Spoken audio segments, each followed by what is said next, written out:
segundo bloco do painel regional desta quinta-feira. Falamos sobre qualidade de vida, como chegar até ela, como ter qualidade de vida nesse mundo corrido que a gente vive. E nós estamos aqui com o pastor Sérgio Luizeto Machado, está aqui ao meu lado, e também o pastor Anderson de Lima Barros, os dois debatendo essa questão, junto com o jornalista Fernando Chagas, que está mais uma vez conosco, como já é de costume. E aí eu deixei justamente aquela pergunta aí no bloco anterior com relação a somatizar as emoções, né? Que no dia a dia você lida com pessoas com quem você se dá bem e você lida com pessoas com quem você vive em discordância, você não gosta da pessoa, e aí fica aquela coisa, passa o dia somatizando, fica com bronca do que a pessoa fez, fica com raiva, tudo até ódio, né? Não suporta ver fulano. E aí isso tudo vai somatizando, você não resolve, né? Você não vai diretamente na pessoa e conversa. Essas coisas vão somatizando, prefere fazer uma fofoquinha, falar mal do fulano, do que ir lá resolver. Isso aí também é terrível, né? Não tem como você ter qualidade de vida se você não resolver esses problemas, né, pastor? Um tema que os pastores abordam com muita ênfase é a questão do perdão. A questão de não guardar mágoa, de não guardar rancor. O Senhor Jesus orientou a questão de dar a outra face, caminhar mais uma milha. Essa é a palavra de ordem do Evangelho. O Senhor Jesus é um exemplo de não guardar rancor e de perdoar. Quando ele estava sendo crucificado, ele disse: Pai, perdoa, porque eles não sabem o que fazem. E muitas vezes as pessoas nos ofendem e até não sabem por que estão nos ofendendo. E eu costumo dizer que essas pessoas precisam da nossa ajuda, porque o perdão pertence àquele que é mais forte. E a palavra de Deus fala sobre isso, de nós perdoarmos. Porque o sujeito que guarda rancor, o sujeito que guarda mágoa, ele se torna um prisioneiro daquele sentimento que vai consumindo, que vai destruindo, ele sofre, a sua família sofre, os seus amigos sofrem, ele acaba se isolando e tem uma péssima qualidade de vida. E às vezes vira um problema físico, né? Com certeza, muita enfermidade por causa de relacionamento mal resolvido, de mágoa, criando feridas, criando doenças crônicas, e nós conhecemos pessoas que foram curadas, frequentando a igreja, ouvindo a palavra de Deus. É interessante que num retiro de casais de nossa igreja, a Igreja Batista Betel em São Vicente, um marido pediu perdão à esposa. Naquele momento, a esposa disse: Pastor, agora posso dizer que eu amo meu marido. E Deus mudou, transformou aquele lá, aquela família. Mas no caso, só o perdão ou precisa de algo mais? Falar, eu te perdoo, eu peço perdão. Basta isso ou precisa de... Eu senti isso, né? Eu acho que é a visão do amor ao próximo. Jesus, a Bíblia ela se resume, né? E Jesus vai resumir, né, em 2 grandes mandamentos. Amarás o teu Deus sobre todas as coisas e ao teu próximo como a ti mesmo. Se eu quero viver bem, ou quero ter um bom relacionamento com outras pessoas, eu tenho que fazer que o outro sinta o que eu quero para mim. William, você quer o meu bem? Sim, eu também quero o seu bem. Então, é essa a premissa, a grande premissa da vida e da qualidade de vida. Que é o quê? Ter harmonia. E o que é harmonia? É eu poder olhar para o outro e falar, puxa, ele tem tudo que eu tenho. É bilateral, reflexivo. Isso, tem que ser. Porque se não for assim, a gente sempre vai estar nessa estratificação.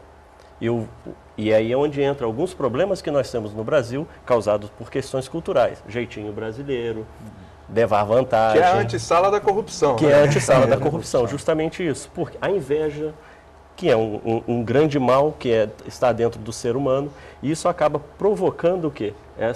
Esses problemas de relacionamento, essa falta de harmonia. Né? Agora, a gente então inverteu todo esse processo, né?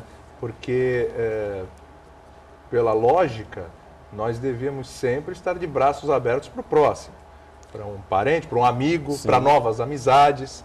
E hoje, neste mundo competitivo, parece que todos são culpados até que se prove o contrário, né? A gente vive com um pé atrás, a gente nunca sabe o que vem do outro, né? Justamente isso. Tem um texto bíblico que é interessante, que um profeta ele fala, que desgraça está nesse povo. Por quê? no texto vai falar sobre a corrupção dos governantes, sobre a corrupção dos sacerdotes, sobre as corrupções em geral. E ele chega ao ponto de falar assim, não confie em ninguém. Pois Não é. confie no seu vizinho. A gente ouve muito isso. Não confie no seu amigo. E os pais vão falar isso para o filho. Meu filho, não confie em ninguém. Amigo seu pai e sua mãe. Claro, você vai ter essa visão e aí você vai criando esse mundo individualista que a gente está vivendo. E resistente, né? Resistente de pessoas totalmente carentes. Por quê? Sem relacionamento. Gente gosta de gente. Pois é. Só que ela tem que aprender a viver nessa comunidade. Sérgio, por outro lado, no ambiente, vamos supor, de trabalho, uma pessoa que não perdoa ou que tem mágoa, ela contamina todas as demais? Vamos dizer, uma laranja podre, vamos bem contamina. Isso é verdadeiro? A palavra de Deus fala que um pouco de fermento, ele leveda toda a massa. Né? Então, eu tive a oportunidade de trabalhar em escritório, de chefiar equipes, e isso realmente é terrível. E se você não souber administrar essa situação, é complicado. Tocou num ponto importante. Você também chegou a chefiar a equipe também? Não, eu trabalhei em administração. Administração. Aí vem a questão importante. Hoje, muitas vezes, a figura do chefe é aquele cara que cobra, Sim. é aquele cara que precisa de resultado, porque ele também é cobrado por isso, né? E é aquela pessoa que está a todo momento em cima ali, não é aquela figura muito simpática, não é aquela visão do amigo, né? Como é que você administrava isso? A orientação, vamos dizer assim, o exemplo do nosso mestre, Jesus, muito mais do que de chefia, foi de liderança. E como professor de liderança no Seminário Teológico Batista aqui do nosso litoral paulista, a ênfase de que nós não devemos chefiar, mas devemos liderar. Porque há uma diferença de chefia e liderança. O chefe, ele assusta, ele afasta, o líder, ele agrega, ele pensa na equipe, ele procura conquistar, ele procura valorizar. Né? Só que nesse mundo competitivo é complicado, porque tem sempre alguém querendo puxar o tapete. Pois é. Né? Então, você tem que ter muita habilidade para lidar como líder essa situação. Eu te perguntei isso porque você é pastor, né? Sim. Imagina-se que tem até uma outra visão que muitos líderes ou chefes não têm. Porque assim, o que acontece nós lidamos com crises. O pastor está sempre, algumas vezes, apagando incêndio, algumas vezes ele precisa provocar incêndios, né? Algumas vezes ele precisa lançar água, às vezes ele precisa recolher água. Né? Então, nós lidamos sempre com situações difíceis, pessoas que passam dificuldades no trabalho, no casamento, relacionamento com o vizinho, relacionamento com pessoas do mesmo ambiente de convivência. E a gente sempre estimula a questão da pessoa procurar o melhor no próximo. Né? Porque todos têm defeitos e todos têm qualidades. Eu já percebi que você tem uma qualidade, você gosta do mesmo time que eu gosto no Rio de Janeiro. Então, é verdade. O Chagas tem uma qualidade que ele morou no Rio de Janeiro, na minha terra. Então tem uma qualidade. Né? Mas assim, é um desafio. É um desafio. Jesus, ele falou que o caminho é estreito. Porque assim, fazer a coisa errada é fácil. Fazer a coisa certa é um desafio, porque hoje quando você faz uma coisa certa, ou faz uma coisa boa, as pessoas ficam impressionadas, porque as pessoas já estão esperando o pior, as coisas erradas. Então, o Evangelho, ele nos ensina a fazermos as coisas certas. As crianças nas igrejas são ensinadas qualidade de vida com a família, qualidade de vida no relacionamento com o colega de escola, qualidade de vida no trabalho. Essa questão também nós orientamos. O funcionário, procure ser o melhor funcionário. Ainda que o seu chefe seja o pior chefe, você deve mostrar para ele que ele pode ser uma melhor pessoa. Perdoar o chefe. Perdoar o chefe.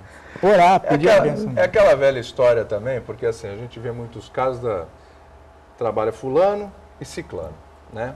Aí o fulano trabalha, só que está preocupado com quanto ganha o ciclano. Não, porque ele faz a mesma coisa que eu, ele ganha mais. Esse já é o ponto de partida do pensamento completamente errado, né?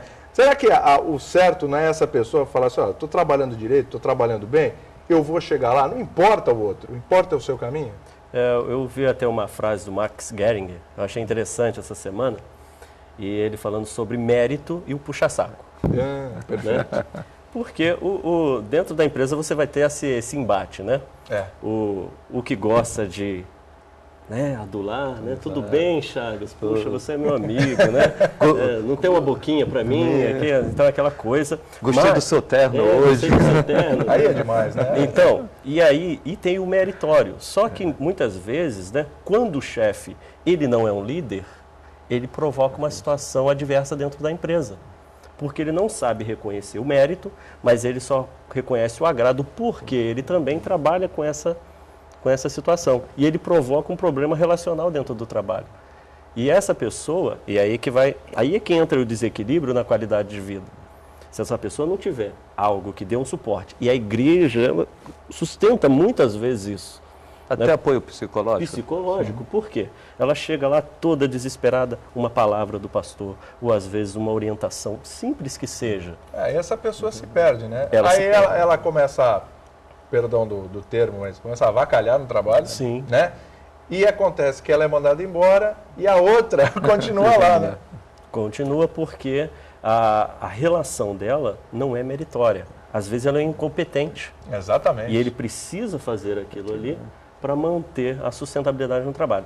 E, por outro lado, como ele não tem essa orientação que nós temos, de quê? De que, por pior que seja, ou por mais simples que seja o seu trabalho, dê o seu melhor. Faça o melhor que você puder, porque não é você que vai reconhecer o seu trabalho, ou não é aquela pessoa. Tem alguém acima de nós, que é o nosso Deus que vai reconhecer. William, depois do comerciais, né? Deixa a sua pergunta. Ele tem um infográfico aqui. Será que é o círculo virtuoso da qualidade de vida? Então já fica para o próximo bloco. Voltamos no próximo bloco já com este infográfico, círculo virtuoso, né, para você aí de casa. E aí a gente também vem com algumas perguntas aos telespectadores. Eu só preciso das manchetes de amanhã do Diário do Litoral, que estará na sua banca mais próxima. Catapora. Municípios da Baixada não têm doses suficientes de vacina contra a doença. Isto não é qualidade de vida. Feriado deve trazer até 415 mil veículos para a Baixada Santista. A vontade de vir é qualidade de vida. Os transtornos aqui não são qualidade de vida. População concorda com nova regra para a venda de antibiótico. Ninguém é contra a vinda de turistas, por favor, venham. É ótimo, movimenta a cidade, é uma maravilha. Só que a cidade precisa da infraestrutura, desde estacionamento, né? Que nós discutimos ontem, né? Até uma série de outros fatores que as cidades da Baixada Santista ainda precisam para atender melhor esse turista, para que esse turista não tenha só qualidade de vida no desejo de vir, mas que tenha enquanto esteja aqui. Tá vendo? Não é crítica para o turista, não. É crítica para nós aqui. A gente precisa dar essa atenção também para os turistas. A gente precisa disso. Cada vez vem mais. E a gente precisa desenvolver, precisa evoluir para que também não atrapalhe quem é daqui. Entendeu? Já imaginou? 415 mil veículos. Quantas pessoas? Ainda mais de 1 milhão de pessoas. A mais aqui durante 4 dias. Olha o transtorno para os dois lados, se a gente não tiver como atender corretamente. É só uma dica. A gente vai para o Minuto de Saúde, Minuto Multimagem e voltamos já já. Isso aqui eu já fiz uma mensagem em cima disso aqui, relacionando cada ponto desse com um versículo bíblico. Né?